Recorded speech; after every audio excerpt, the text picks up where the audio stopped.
सबके बीच एक और अपडेट है, मिडिल ईस्ट में और जंग भड़केगी, जंग के जो हालात हैं वो और ज्यादा भयावह हो सकते हैं। ईरान अब तक का सबसे बड़ा हमला करेगा, इस तरह की जानकारी मिल रही है। और जो पहले भी ईरान की तरफ से कहा गया था, तेल अवीव में ईरान के हमले का ब्लूप्रिंट तैयार हो गया है, यानी ईरान अब काउंटर अटैक इजरायल के इस हमले पर कर सकता है। लेकिन सवाल ये, अगर ईरान ऐसा करता है तो उसके जवाब में फिर इजरायल जब ईरान पर बम बरसाएगा या तबाही लाएगा तो ये तबाही कितनी बड़ी होगी।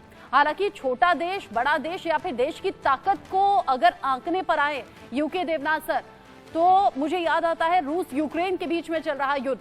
ऐसा बहुत से जानकारों ने कहा था, ये अनुमान था कि यूक्रेन जो है वो बहुत पहले ही पीछे हट जाएगा या फिर घुटनों पर आ जाएगा, क्योंकि रूस के सामने वो कहीं टिकता नहीं है। लेकिन देखिए सच्चाई क्या है, 2 साल से ज्यादा हो गए हैं। ऐसे ही ईरान और इजरायल को अगर हम तुलना करें, ईरान को कम आंकना क्या ठीक होगा? ईरान के विदेश मंत्री कह रहे हैं ड्रोन नहीं, ये खिलौने हैं, बच्चे खेलते हैं हमारे यहाँ। जी हाँ रचना, ये समझना पड़ेगा कि ईरान को कौन नुकसान पहुंचा सकता है, कैसे। ईरान को सिर्फ 2 देश हैं जो नुकसान पहुंचा सकते हैं, अमेरिका और इजराइल। अब कैसे? जमीन से हमला कर सकते हैं? नहीं कर सकते हैं। जमीन से हमला करेंगे वो मुंह की खाएंगे, क्योंकि इजराइल का कोई भी जमीनी एसेट जमीन से चलते चलते ईरान की बॉर्डर तक नहीं जा सकता। दूसरी बात, क्या इजराइल की नेवी वहां तक जा सकती है? नहीं। इजराइल की एयरफोर्स ईरान तक जा सकती है, हाँ, लेकिन इसमें भी काफी दिक्कतें हैं। इजराइल की एयरफोर्स को अगर ईरान तक जाना है तो उन्हें बहुत लंबा सफर करना पड़ेगा, जॉर्डन के ऊपर से, सऊदी के ऊपर से, सीरिया के ऊपर से या इराक के ऊपर से। ये सफर जो है one way air distance 1700 kilometre जाना इजराइल एयरफोर्स के फाइटर विमानों के लिए, बम गिराकर 1700 किलोमीटर वापस आना, ये काफी चैलेंजिंग है टेक्निकल पॉइंट ऑफ व्यू से। मैं एयरफोर्स में 34 साल था, फाइटर पायलट था। इजराइल एयरफोर्स क्या इस्तेमाल करेगी? F-16 का इस्तेमाल करेगी, F-35 का इस्तेमाल करेगी। वो एक बार में जाके या वापस नहीं आ सकते, उनको रास्ते में जाते वक्त भी एयर टू एयर रिफ्यूलिंग करना पड़ेगा, आते वक्त भी एयर टू एयर रिफ्यूलिंग करना पड़ेगा। बहुत ही डेलिकेट और सेंसिटिव ऑपरेशन है, बहुत खतरे हैं। तो ईरान को मालूम है कि इजराइल ईरान का कुछ नहीं कर सकता, एक्सेप्ट सिर्फ एक ही तरीका है कि वो इजराइल जो है ईरान के ऊपर अपने जेरिको रॉकेट से हमला करे। अब जेरिको फायर करने पर उसमें एक बम लगा होता है 500 किलो का। हम जो लोग फौज में रह चुके हैं, हमें मालूम है कि 500 किलो का एक बम जब जमीन पर गिरता है तो बड़ा सा गड्ढा करता है और कोई नुकसान नहीं होता है। तो ईरान जो है इजराइल से डरने वाला नहीं है। अभी जो इजराइल ने एक रॉकेट जो ये फायर किया था, एक वेपन सिस्टम, अब बता रहे हैं कि शायद ये इजराइल की एयरफोर्स के विमान ने इराक की आसमान तक आकर एक long range arrow, blue arrow missile मारी थी ईरान के ऊपर। अब हम उसका इफेक्ट देख लिए हैं, वो लॉन्च के बाद हवा में ही नेस्तनाबूद हो गई। तो ईरान को मालूम है कि इजराइल ईरान को कोई नुकसान नहीं पहुंचा सकता, इसीलिए वो बढ़ चढ़ के ऐसी बयान दे रहा है। ये समझना पड़ेगा कि इजराइल की जो आईडीएफ है, डिफेंस फोर्सेस हैं, उनकी एयरफोर्स और आर्मी, उसको जितने उनके पास बम, गोले, हथियार, मिसाइल हैं, सब फिलहाल गजा में खपत हो रहे हैं। इजराइल हर रोज बनाता है करीबन 50 बम या रॉकेट।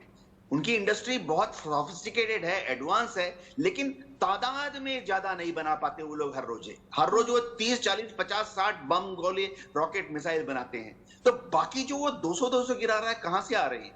हर रोज अमेरिकन एयरफोर्स के C-5 गैलेक्सी, स्टार लिफ्टर और C-17 जहाज जो हैं अमेरिका से और नेटो देशों से भर भर के हर रोज एयरफोर्स इंटेलिजेंस बता रही है, हर रोज 4, 5, 6, 8 जहाज अमेरिकन एयरफोर्स के, उनकी जो स्ट्रेटेजिक एयरलिफ्ट कमांड है, वो इजराइल में भर भर के हथियार ला रहे हैं।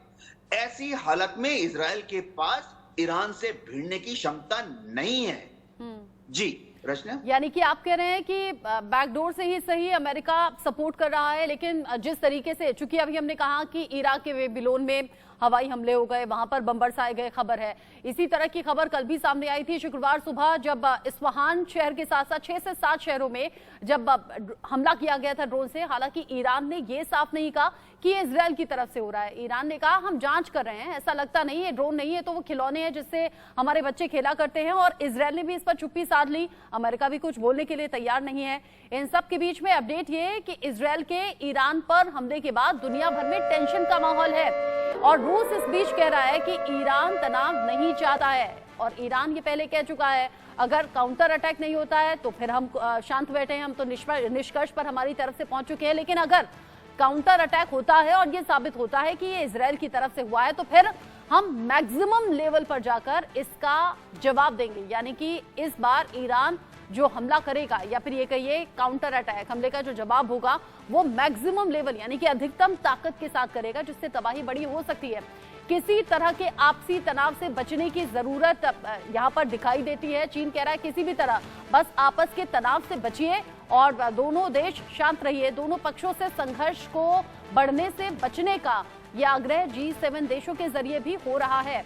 युद्ध की स्थिति में किसी का भला नहीं होता, आसपास के देश तो प्रभावित होते ही हैं, दुनिया पर इसका असर अलग अलग तरीके से पड़ता है और इसीलिए कई देश ऐसे हैं जो बीच बचाव के लिए आ गए हैं। ये कहा जा रहा है कि शांत रहिए, ये कहा जा रहा है कि युद्ध को और ज्यादा भड़काना नहीं चाहिए।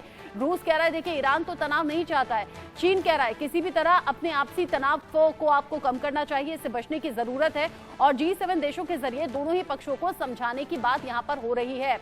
त्यागी सर, जो हालात अभी बने हुए हैं, हालांकि जिस तरीके से हमले और ड्रोन की खबर आई है, ईरान अभी भी इस पर जांच कर रहा है, लेकिन ये कह रहा है कि अगर ये हमला इजराइल की तरफ से हुआ तो फिर हम मैक्सिमम लेवल के साथ इसका जवाब देंगे।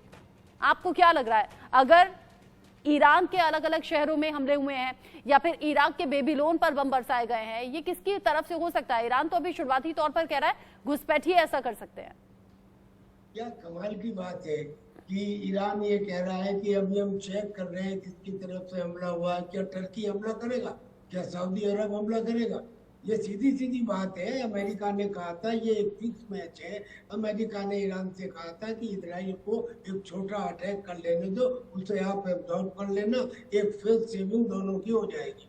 अब इस युद्ध में कोई भी इंटरेस्टेड क्यों नहीं है? हालांकि सब इंटरेस्टेड है, मगर वर्तमान में रशिया इसलिए नहीं है कि वो उलझा हुआ है यूक्रेन के साथ और कह रहा है ईरान को कि थोड़ा संयम बरतो। अमेरिका इसलिए नहीं है कि मिडिल ईस्ट में जब जब अमेरिका ने हाथ डाला है उसने अपनी उंगलियां जलाई हैं, लिहाजा वो नहीं चाहता कि ये युद्ध आगे बढ़े। मगर अब रह कौन गए? ईरान और इजराइल।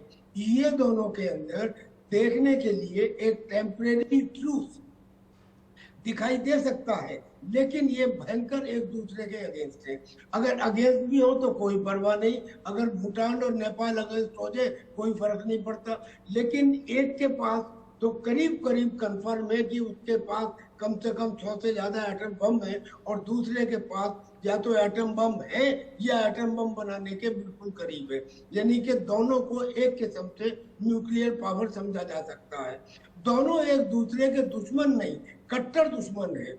और चूंकि ईरान के साथ बाकी मुस्लिम वर्ल्ड भी इजराइल की एग्जिस्टेंस के खिलाफ है और हमास और हुती और हिजबुल्लाह तो है ही खिलाफ, लिहाजा इजराइल की एग्जिस्टेंस को खत्म करना चाहते हैं। और इसीलिए इजराइल उस एटम बम को जो ईरान में है उसको बनने देना नहीं चाहता। और मैं ये कर सकता हूँ, ये इस हमले में उसने दिखा दिया। नुकसान तो कुछ नहीं किया, लेकिन किस शहर में डाला? वो शहर ईरान के बीच में है, यानी कि करीब 2000 किलोमीटर दूर। अब अभी ये जिक्र हो रहा था कि इजराइल वहां कैसे जाएगा, इजराइल कैसे पहुंच सकता है इतनी लंबी फ्लाइट में। सर सुनिए, GDU-7 बम अमेरिका ने इजराइल को दिए। ये वो बम है जो जमीन से 200 फीट नीचे जाकर फटते हैं और फिर इनकी शॉक वेव सभी स्ट्रक्चर को तबाह करती है। जो ईरान का न्यूक्लियर साइट है, वहां हो या तंजांग में हो, वो 300 फीट गहरी है, यानी कि ये बम उन साइट को उड़ा सकते हैं। अब इस बम को भेजा कैसे जाए? अगर B-2 बम्बर से भेजो तो बहुत बड़ा कॉस्टली प्रपोजिशन है। लिहाजा अमेरिका ने F-15 को मॉडिफाई किया है और मॉडिफाई इस तरकीब से किया है कि ये बम उस एयरक्राफ्ट से स्टैंड ऑफ कैपेबिलिटी के अंतर्गत ही भेजा जा सकता है, या यानी कि डायरेक्टली या फिर इनडायरेक्टली यहाँ पर अमेरिका का इन्वॉल्वमेंट नजर आ रहा है। हाँ, अगर ये ड्रोन वहां पे गए हैं तो क्या गए? क्या इजराइल ने अपनी धरती से भेजे हैं? ये अजरबैजान से भेजे गए?